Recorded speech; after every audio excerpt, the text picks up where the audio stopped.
Bonjour à tous, je m'appelle Juliane Gono. Dans cette chaîne, je parle d'immigration Canada et d'entrepreneuriat.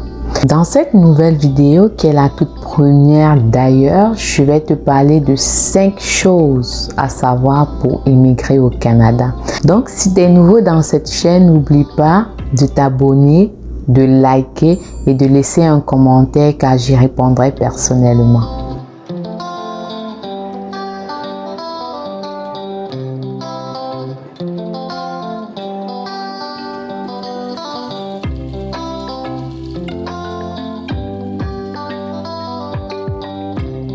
On va parler des 5 choses à savoir pour immigrer au Canada.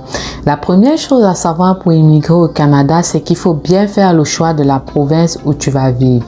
Pourquoi bien faire le choix de la province? Parce que le Canada est premièrement un pays bilingue.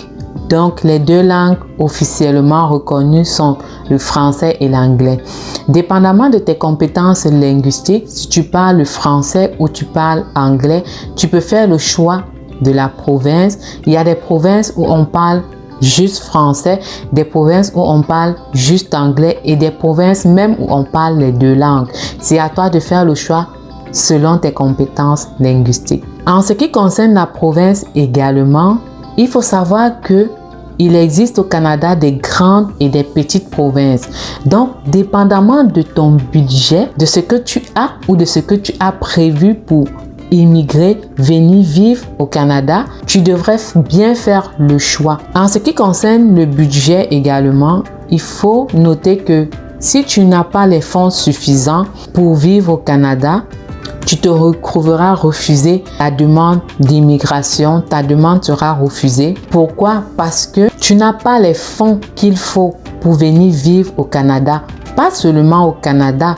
Le problème en fait n'est pas le Canada, mais le problème c'est que au Canada, les provinces diffèrent dépendamment du budget que tu as. Il y a des petites provinces où avec un petit budget, tu peux immigrer sans problème.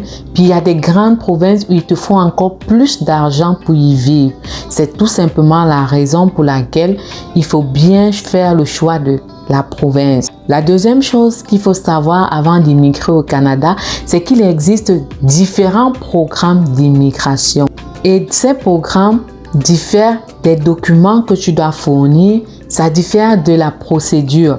On a par exemple le permis d'études pour venir étudier au Canada. On a le permis de travail pour travailler. On a la demande de visa pour venir au Canada en tant que visiteur. On a le programme d'entrée express qui regroupe encore 3 autres programmes, mais le programme d'entrée express, c'est pour les travailleurs. Tous ces différents programmes sont suivis à des méthodes différentes. Chaque programme a sa méthode. Donc, c'est à toi de connaître le profil auquel tu réponds. Est-ce que tu viens au Canada étudier? Est-ce que tu viens pour travailler? Est-ce que tu viens juste en tant que visiteur? Ça, c'est à toi de faire le choix. La troisième chose à savoir pour immigrer au Canada, c'est le climat. Le Canada est un pays où il fait excessivement froid. La plupart du temps, quand nous sommes nouveaux ou alors qu'on ne s'attendait pas, nous sommes surpris par le degré de froid qu'il peut faire au Canada. Certains même désistent et rentrent dans leur pays d'origine ou alors s'en vont vers d'autres pays parce qu'il fait vraiment froid au Canada. Ça, c'est déjà à cultiver un mindset en ce qui concerne le climat si tu veux venir au Canada. Déjà te faire l'idée qu'il ne fait pas beau comme dans nos pays d'origine. Il fait pas tout le temps beau, puis du soleil, la gaieté, la joie. Non, il y a du froid, il y a des moments de froid et il fait plus froid que chaud ici. Donc, déjà te préparer mentalement qu'il fait froid au Canada, c'est une bonne chose parce qu'il fait excessivement froid au Canada. Et encore plus, le climat dépend de la zone où tu te trouves. Il y a des provinces, par exemple, où tu peux vivre, il fait moins 30, moins 20 en hiver. Dans d'autres, il fait moins 40, moins 45 degrés Celsius. Donc, il fait énormément froid au Canada. C'est une réalité avec laquelle on doit vivre ici et que tout le monde doit vivre une fois rendu au Canada. Une chose encore en ce qui concerne le climat, c'est qu'il faut savoir que ce sera difficile de bien s'habiller ici comme dans nos pays d'origine. Ah oui, ça c'est vrai. La plupart du temps quand on voyage, on se dit « Oh, je vais arriver au Canada puis je vais m'habiller. » Si tu es quelqu'un qui aime l'habillement, qui aime s'habiller, oh, c'est mort. Parce que la plupart des Canadiens même ne gèrent pas ce qu'on appelle habillement. En temps de froid, tout le monde cherche juste un moyen de se couvrir, un moyen de se protéger. Et c'est tout. On est généralement juste en train de se protéger contre le froid. Donc ça, c'était pour le climat. Il fait énormément froid au Canada. C'est une chose que tu dois te mettre dans la tête. Tu dois t'imprégner cette coquille avant même d'arriver, de penser même à mettre tes pieds au Canada. La quatrième chose à savoir pour immigrer au Canada, c'est qu'il existe un certificat d'acceptation du Québec, le CAQ. Le Québec est la seule province qui choisit ses immigrants. Alors, si tu veux émigrer au Québec, qui est une très belle province d'ailleurs, tu devrais faire une demande d'acceptation du Québec. Cette demande se fait en ligne dans le site d'immigration. En ce qui concerne le certificat d'acceptation du Québec, c'est obligatoire pour faire ta demande, que ce soit de permis d'études, que ce soit de permis de travail, que ce soit de visa visiteur. C'est très important et c'est obligatoire pour entrer dans la province du Québec. Il n'existe pas ce certificat d'acceptation dans aucune autre province. C'est juste dans la province du Québec. C'est pas la même chose si tu choisis d'immigrer à Ottawa, au Nouveau-Brunswick, en Nouvelle-Écosse. C'est pas la même chose dans toutes les autres provinces. Le Québec est particulier en ce qui concerne l'immigration. La cinquième chose à savoir pour immigrer au Canada, c'est les documents, la documentation.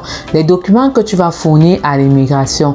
Les documents que tu vas fournir à l'immigration dépendent du type de permis que tu vas faire, du choix de ton programme. Tes documents doivent être fournis en fonction du programme d'immigration que tu choisis. Par exemple, si tu choisis de faire une demande de permis de travail, dans ta demande de permis de travail, il ne te sera pas obligatoire de nommer ou alors d'intégrer dans ta demande tous tes certificats d'études secondaires et supérieures et autres. Si tu fais ta demande de permis d'études, par exemple, il va te falloir tous ces documents. Sa documentation est très importante pour ne pas que l'immigration refuse ta demande ou alors pour ne pas faire retarder sa demande. Mettre les documents qu'il faut là où il faut. En bonus, je vais te parler des deux types de permis de travail qu'il existe. Il existe deux types de permis de travail au Canada. Le permis de travail fermé et le permis de travail ouvert. C'est quoi le permis de travail fermé? Le permis de travail fermé, c'est un permis qui te permet de venir travailler au Canada, mais dans une entreprise bien précise. Le permis de travail ouvert, quant à lui, c'est un permis qui te permet de travailler au Canada dans toutes les entreprises où tu voudras appliquer pour travailler. Avec le permis de travail ouvert, tu décides toi-même où tu veux travailler. Tu peux travailler partout au Canada. Par contre, le permis de travail fermé te donne l'obligation de travailler juste dans une entreprise précise. Si tu décides d'aller dans une autre entreprise, autre que l'entreprise qui est écrite sur ton permis de travail, tu es un hors-la-loi, c'est-à-dire tu es en train d'enfreindre la loi. Tu n'as pas le droit, avec un permis de travail fermé, de travailler dans toutes les entreprises que tu veux au Canada. Merci d'avoir écouté ma vidéo jusqu'à la fin. Surtout, n'oublie pas de liker, de t'abonner et de mettre un commentaire. J'y répondrai personnellement.